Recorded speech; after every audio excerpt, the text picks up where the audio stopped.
A Bíblia diz no livro de Números, no capítulo 10, nos versículos de 1 a 36.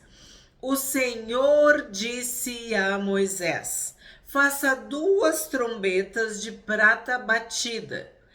Elas serão usadas por você para convocar a congregação e para dar o sinal de partida dos arraiais. Eu acho tão lindo isso, porque como professora, nós primamos, né, pela organização, ensinar as crianças a serem organizadas, a seguir comandos. Isso aqui tem muito a ver com a vida na escola, na sala de aula, como que tu educa, como que tu forma uma pessoa para ter disciplina, para seguir, né, os comandos, para aprender. E Deus, como mestre, como todo-poderoso, como a sabedoria, ele está ensinando o povo, ele está organizando o povo, ele está mostrando coisas que são importantes para que 2 milhões ou 3 milhões de pessoas se organizem para poder chegar, para poder sair, para poder entender o que Deus está querendo que eles façam. Então ele manda que sejam feitas 2 trombetas de prata, porque essas 2 trombetas vão servir para convocar o povo. Pensa como é que iam chamar o povo, essa multidão, homens, mulheres, crianças, idosos, os animais, os rebanhos, os objetos, tudo que eles tinham. Pensem, se a gente para 5 minutos, a gente entende. Aí Deus manda fazer 2 trombetas, que eram um sinal, era para sinalizar. Ó, para dar o sinal de partida dos arraiais.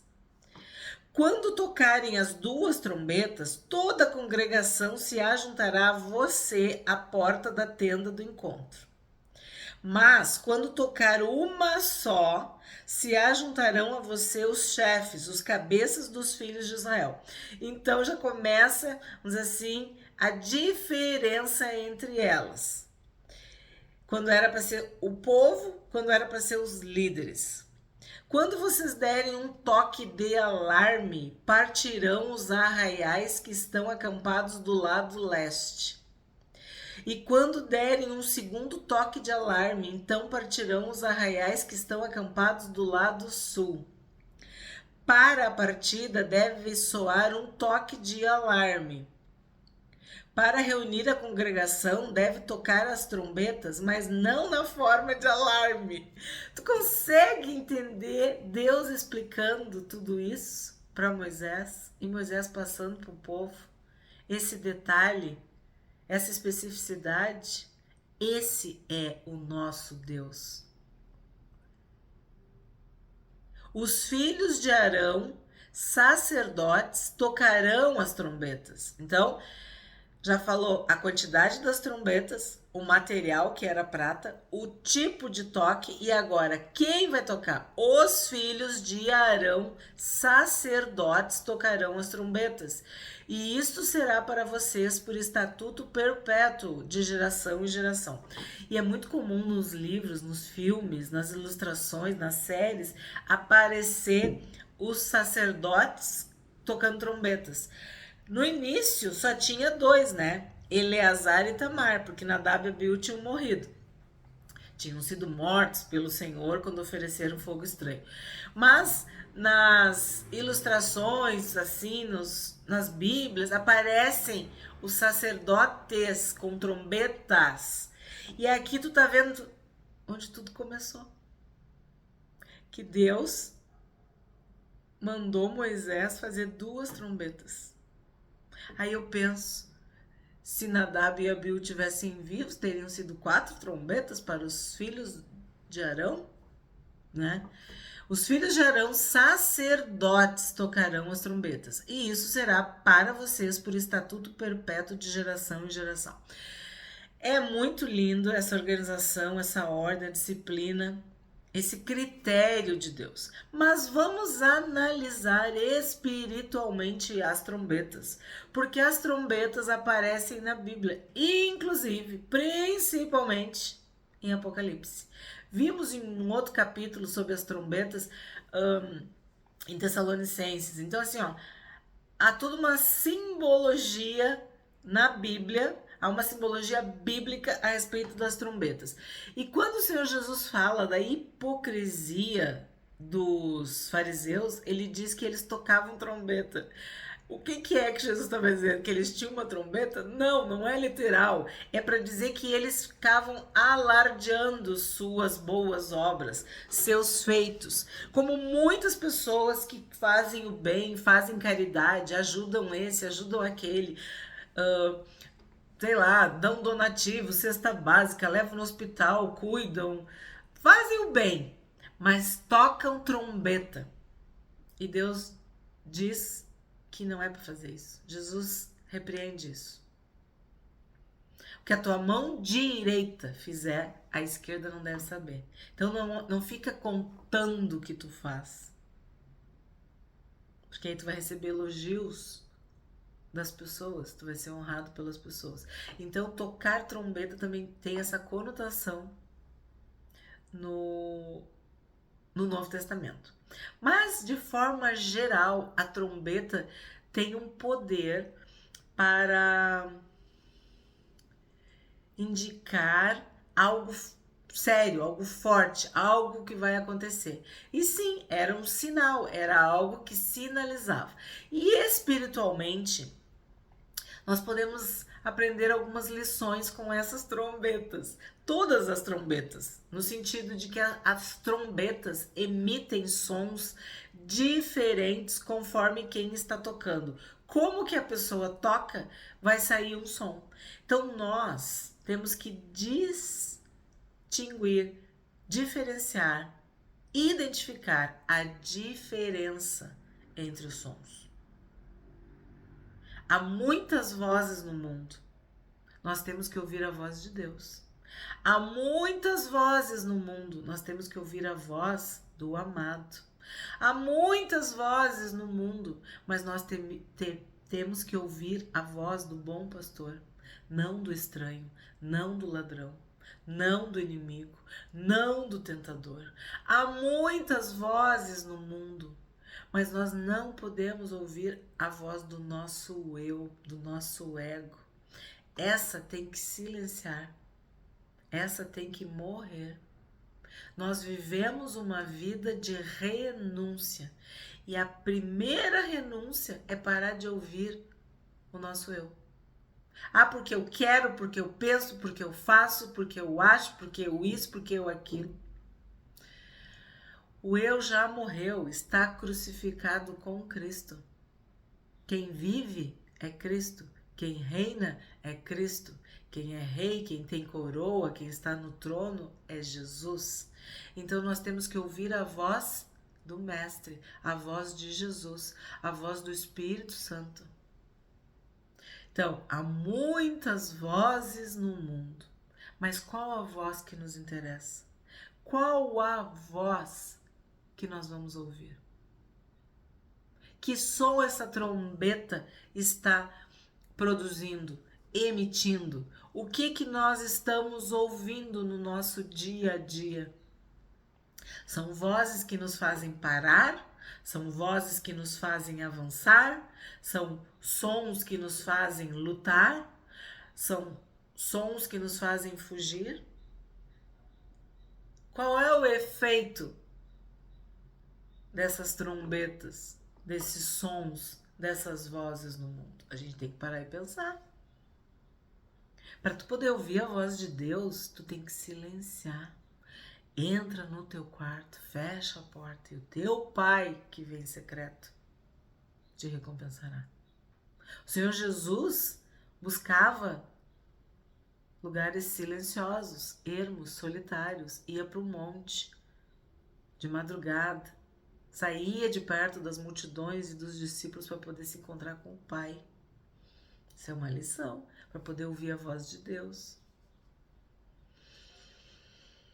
As trombetas foram feitas para sinalizar. Então, quando Deus fala conosco, nós estamos atentos, nós conseguimos identificar, decifrar, entender, discernir o que Deus está falando? Ou é uma confusão que tu não sabe quando é tu, quando é Deus, quando é o Espírito Santo, quando é o inimigo, quando é o mundo? Tu não identifica as vozes, porque são tantas vozes na tua cabeça que tu não sabe a quem seguir. Então, nós podemos pensar tudo isso em relação às trombetas, aos sons, porque ele explica, vai ser um toque de alarme, vai ser um toque assim, vai ser um toque assado, quer dizer, há sons e nós temos que identificar, há vozes e nós temos que identificar, saber a diferença. 9. Quando na sua terra vocês saírem a lutar contra os inimigos que os oprimem, também tocarão as trombetas na forma de alarme. E diante do Senhor, o Deus de vocês, haverá lembrança de vocês e serão salvos de seus inimigos. Também nos dias de alegria e nas festas fixas e no princípio de cada mês, toquem as suas trombetas sobre os seus holocaustos e sobre os seus sacrifícios pacíficos, para que sejam por memorial diante do seu Deus. Eu sou o Senhor, o Deus de vocês. Então aqui tem mais um exemplo. Havia a necessidade, a possibilidade, a realidade de tocar as trombetas para afugentar os inimigos. Vocês saírem a lutar contra os inimigos que os oprimem, tocarão as trombetas na forma de alarme, e o Senhor vai se lembrar de vocês, e vocês serão salvos. Então este toque da trombeta era como: Senhor, me ajuda, Senhor, me socorre, Senhor, me fortalece, Senhor, me dá vitória. Era contra os inimigos.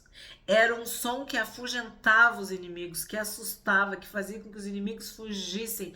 Era um som que era de vitória.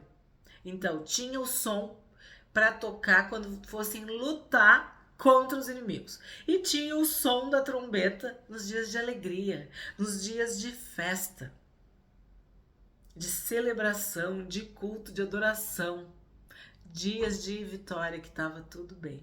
Então, de novo, tu tem que saber a diferença, tu tem que saber o contexto, tu tem que saber se tu tá guerreando ou tu tá celebrando, tu tá agradecendo ou tu tá implorando, suplicando. Tu tem que identificar o som da trombeta.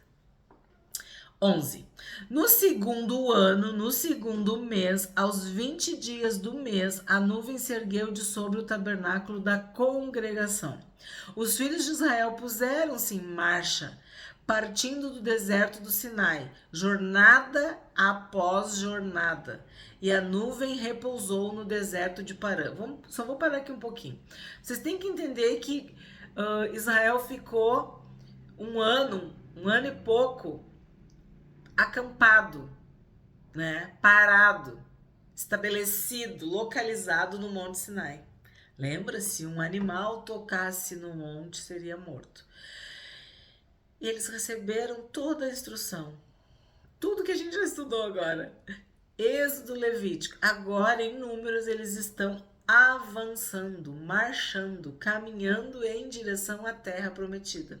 E sim, eles vão ter muitos desafios pela frente. E aqui tá falando, jornada após jornada. São muitas dificuldades, muitos desafios, muitas lutas, muitas questões que Israel passará a enfrentar nesse trajeto. Eu falei na introdução do livro de Números, né? Que nós vamos ver muitos episódios, muitas mortes, muitas coisas acontecendo. E aqui tá bem resumido, jornada após jornada. 13. Assim, pela primeira vez, se puseram em marcha, segundo o mandado do Senhor por Moisés. Primeiramente, partiu o estandarte do arraial dos filhos de Judá, segundo as suas turmas.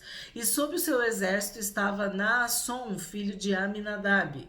Sob o exército da tribo dos filhos de Sacar estava Natanael, filho de Zuar. E sobre o exército da tribo dos filhos de Zebulon estava Eliabe, filho de Elon.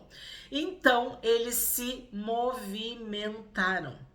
Por quê? Porque a nuvem se ergueu de sobre o tabernáculo da congregação. A nuvem de Deus, a presença de Deus, a glória de Deus. No original, aqui está escrito Shekinah, uma palavra muito conhecida dos cristãos. A Shekinah de Deus. O que é isso? A glória de Deus, a presença de Deus, a nuvem que mostrava se era para ir ou se era para ficar. Vimos no capítulo de ontem. É para ficar acampado? É para sair em marcha? Isso dependia do movimento de Deus, da presença de Deus, da vontade de Deus, da direção de Deus, do tempo de Deus. Então, se a nuvem se movimentava, o povo se movimentava. Se a nuvem pairava, o povo acampava e ficava o tempo que Deus determinasse. Agora, a nuvem se ergueu e o povo, pela primeira vez, teve que andar, teve que sair, teve que se mexer em direção à terra prometida. E quem que sai primeiro? A tribo de Judá. Primeiramente partiu o estandarte do arraial dos filhos de Judá. Quem foi na frente foi o leão da tribo de Judá, porque o símbolo de Judá é leão. E Judá é a tribo de Davi. E Judá é a tribo do Senhor Jesus, né? Então a primeira e a mais numerosa, né, a maior, a mais influente, é a tribo de Judá. E foi ela que saiu primeiro. Primeira vez que o povo se deslocou, quem se deslocou em primeiro lugar foi a tribo de Judá. Depois, né, assim junto, Issacar e Zebulon. 17. Então desarmaram o tabernáculo, e os filhos de Gerson e os filhos de Merari partiram, levando o tabernáculo.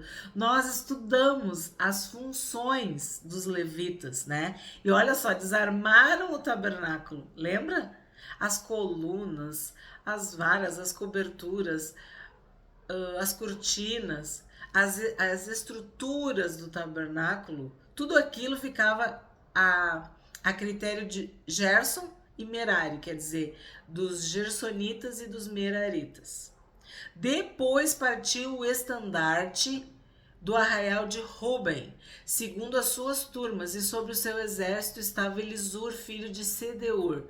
Sobre o exército da tribo dos filhos de Simeão estava Selumiel, filho de Zurizadai. E sobre o exército da tribo dos filhos de Gade estava Eliasaf,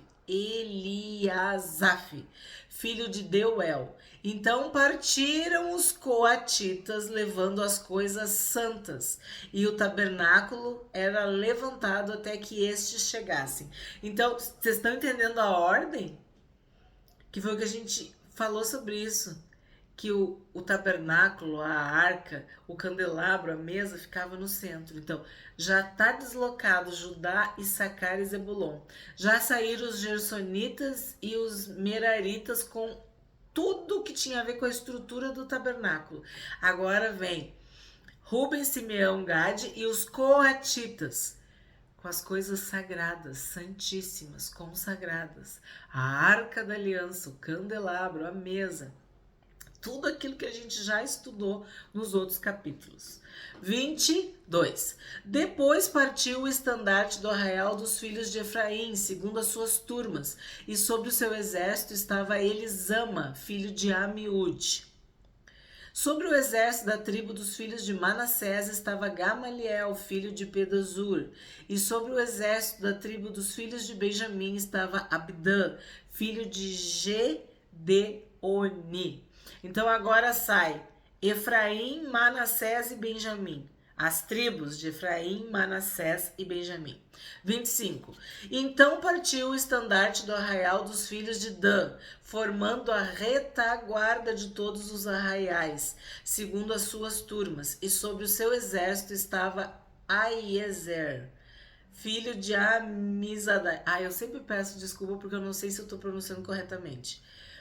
Sobre o exército da tribo dos filhos de Azer estava Pagiel, não sei, filho de Ocrã. E sobre o exército da tribo dos filhos de Naphtali estava Aira, filho de Enã.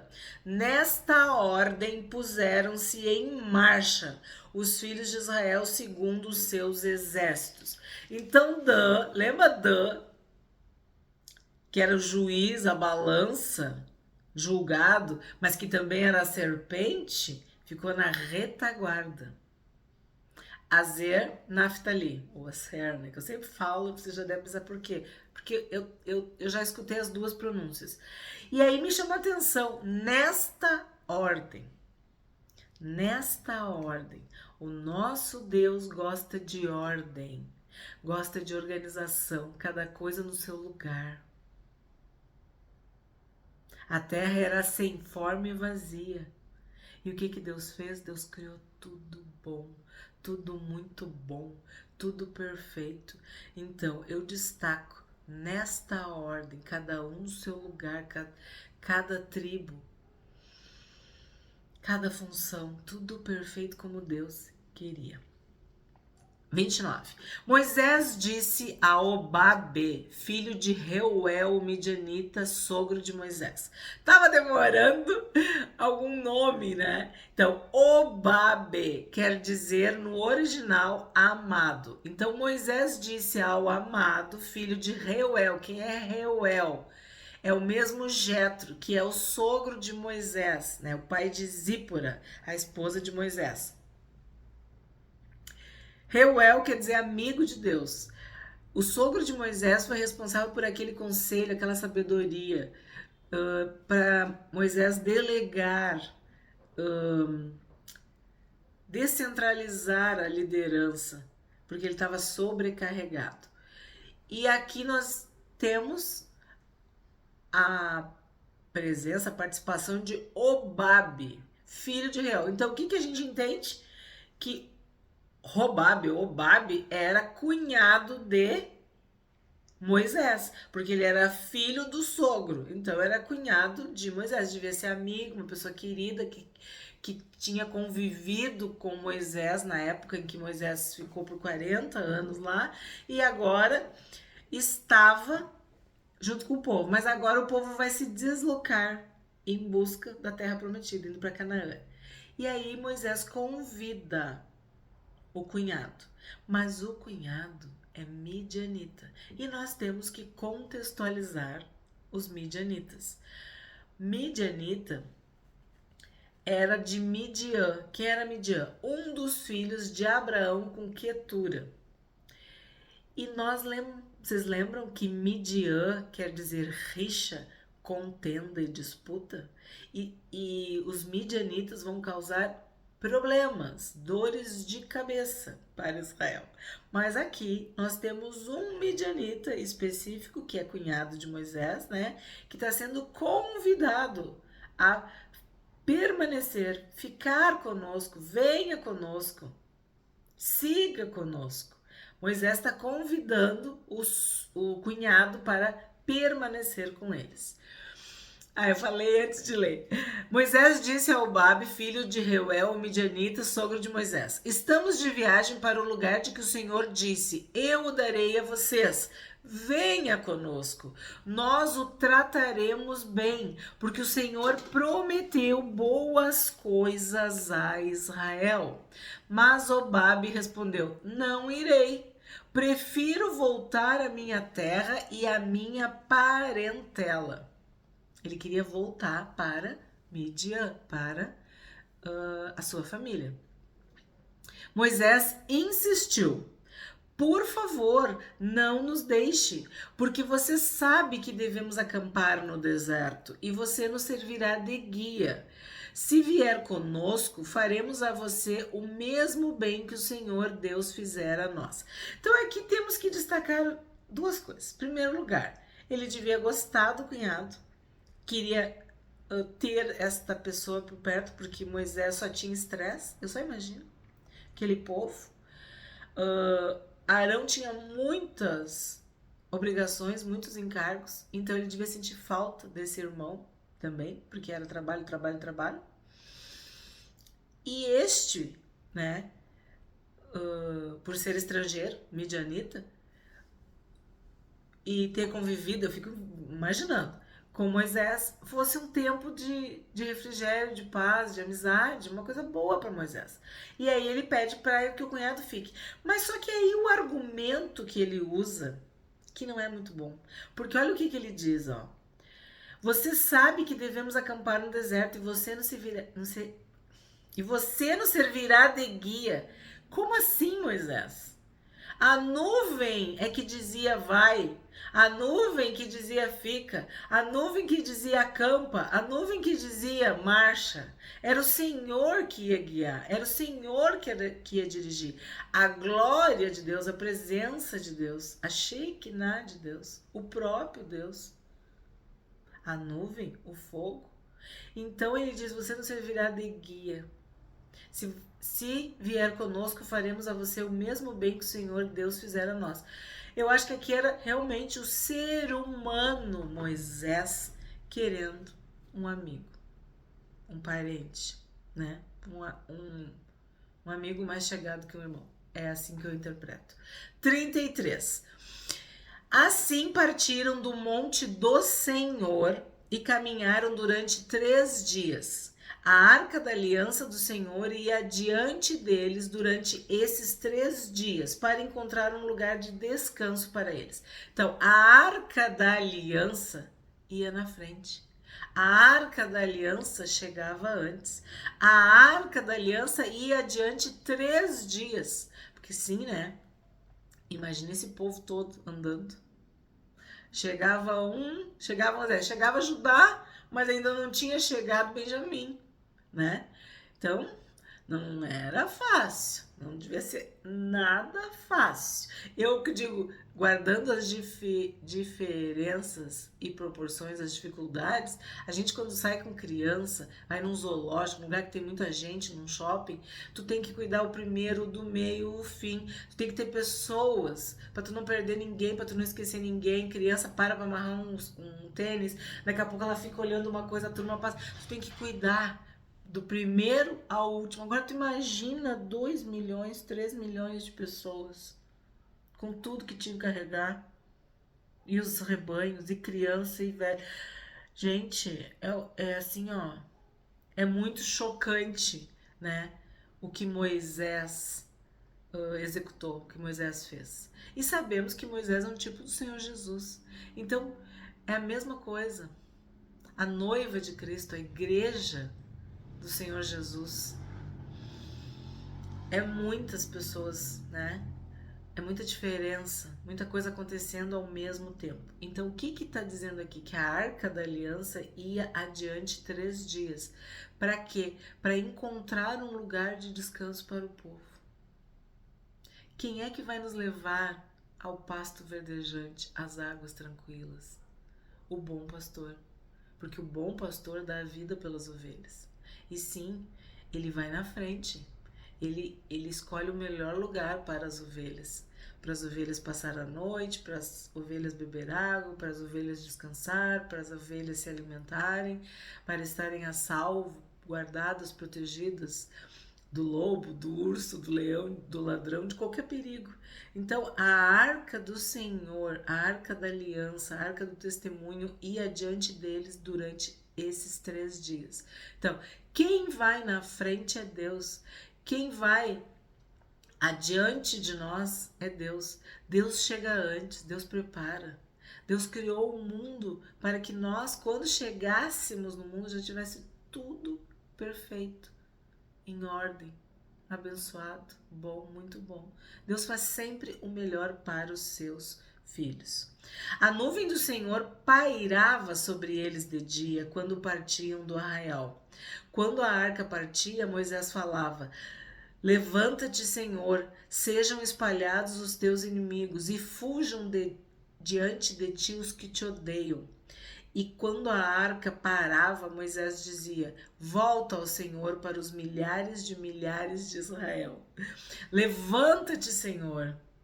Fujam diante de ti os teus inimigos. Isso aqui era um cântico, era um hino, era uma oração, era um louvor, uma adoração, uma celebração ao Senhor.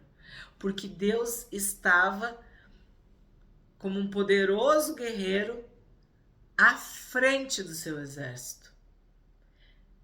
Deus chegava antes, Deus chegava primeiro, Deus ia na frente, exatamente como hoje. Nós devemos orar, louvar, adorar, colocar diante de Deus as nossas necessidades, para que Ele nos oriente, para que Ele nos guie, para que Ele guarde a nossa entrada e a nossa saída, para que Ele nos proteja. Nós somos dele e Ele cuida de nós.